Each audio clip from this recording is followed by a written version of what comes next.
വന്നതിനാ ഈ പാതലത്തിൽ സൃഷ്ടികർത്തനവൻ എന്റെ ഉള്ളത്തിൽ വന്നതിനാ സ്തുതിപ്പിൻ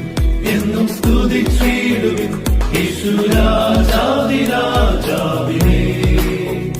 ഈ പാതലത്തിൽ സൃഷ്ടികർത്തനവൻ എന്റെ ഉള്ളത്തിൽ വന്നതിനാ ഈ പാതലത്തിൽ സൃഷ്ടികർത്ത